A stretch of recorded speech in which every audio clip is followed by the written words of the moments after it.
Licher. I live in Sedona, Arizona, and we're now at the Peace Park, which has been built in honor of the Karmapa of Tibet and also in honor of Shirley Karras, who started the Creative Life Center, on whose land this Peace Garden has been created.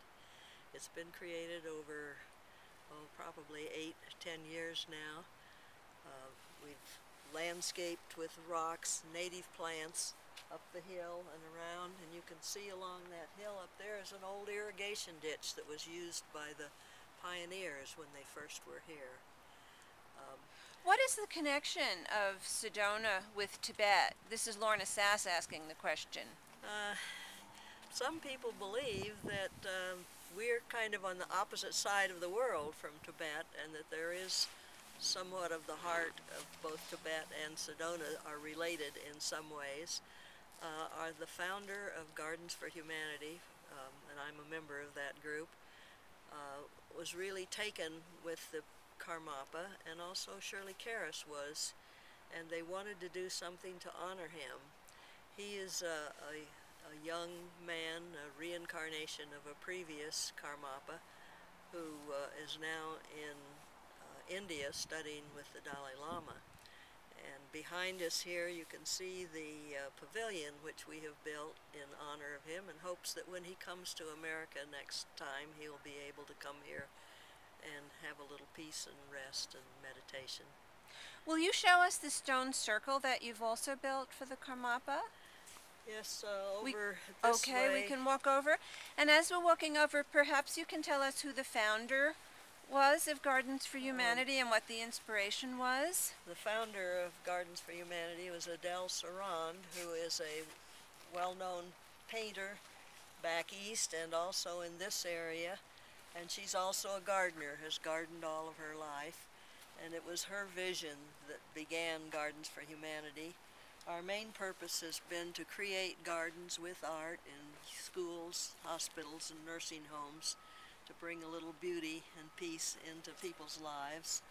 And this garden here is one that we've done that's attempted to do the same thing. We have school children coming and working, and adults. We, of course, had to hire some help with building the pavilion, but much of it has been done by volunteers. Of course, we live in a desert. It's a high desert, but as you can see, our ground is not the luscious grass that we might have back east. I don't like grass. Good. We've planted wildflowers, and every summer we do have some wildflowers growing in here, and you can see some of the bulbs are beginning to come up now. Yeah, we're just in the middle of February, so we're really in winter now, not seeing the garden in anything near full bloom. I see some irises planted over on the right here. What's the story behind the irises? I don't think of them as southwestern. Yes, we do have iris, and Sedona, Arizona was named after a woman, Sedona Schneble, who with her husband lived here in the late 1800s and early 1900s. And we have done a garden in honor of her on her old homestead, and there were a number of irises there which we dug up and saved, and a lot of them were put back into the Schneble garden, and some of them were brought over here to put into this garden. Oh, look, right behind you there's a hawk? No, it's a water bird of some kind. Well, a gull, maybe. Gone back. Long-legged heron, I think it was. Oh, a heron, yes, of course. Because we're quite close to Oak Creek here. So we have a lot of nature along here, and most of these are just the native trees and bushes that were here. We haven't planted too much. Maybe you can show us point by point. I see yucca at a distance, and let's get a little bit of a close-up of that so people can see some plants that are very characteristic of this part of the world.